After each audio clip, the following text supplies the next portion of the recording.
हम इतिहास रटने नहीं रचने आए हैं। एक बार क्या हुआ, ये आई थिंक 7th या 8th स्टैंडर्ड की बात है। तो उस टाइम पे मैं, जो हमारा सब्जेक्ट हुआ करता था इंग्लिश, उसमें ऑलमोस्ट फेल होने वाला था। मुझे पता लगा कि मैं कुछ लिख के आया नहीं, तो पढ़ के नहीं गया था, कॉपी में खाली छोड़ के आया था। और मुझे ये भी पता था कि अगर मैं फेल हो गया तो मेरे बापू से मेरे को पढ़ेंगे झूठे।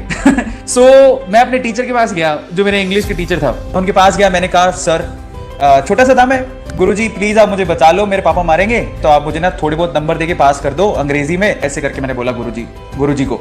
सो तब हमारे जो काजला गुरुजी थे, उन्होंने थोड़ी देर देखा मेरे को, उसकी कॉपी देखी, मेरी कॉपी तो एकदम सफा सट एकदम थी, गांधी जी की याद आ रही थी उनको। कुछ लिखा था ही नहीं, तो गांधी जी की याद आ रही है, मैं तेरे को सफाई के नंबर दूं तब भी 2 नंबर से ज्यादा नहीं दे सकता। तो उन्होंने मुझे क्या किया कि बोले कि ठीक है मैं देखता हूं। उन्होंने मुझे रवाना कर दिया। अगले दिन जब मेरे इंटरनल के रिजल्ट आए तो उसमें मैं पास था इंग्लिश में। मतलब it was really a big day for me. मतलब इंग्लिश में पास हो गया, पापा के जूतों से बच गया, मैं मार पड़ती मुझे, मैं बच गया।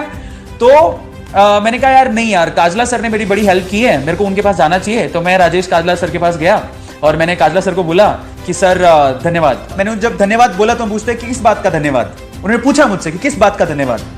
तो मैंने उनको बोला कि आपने मुझे अंग्रेजी में पास कर दिया, इस बात का धन्यवाद।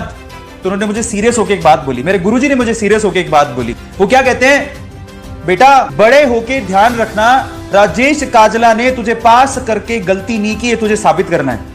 तो मैं छोटा सा था, मुझे समझ में नहीं आया कि सर इसका मतलब क्या है। मतलब बड़े होके ध्यान रखना कि आपने मुझे पास किया, कि वो गलती नहीं है। मुझे पूछा वापस से उनको, तो बच्चा था, मुझे समझ में नहीं आया। तब उन्होंने एक लाइन बोली, उन्होंने कहा बेटा याद रखना, कुछ लोग इतिहास रटने आते हैं स्कूल में और कुछ लोग इतिहास रचने आते हैं।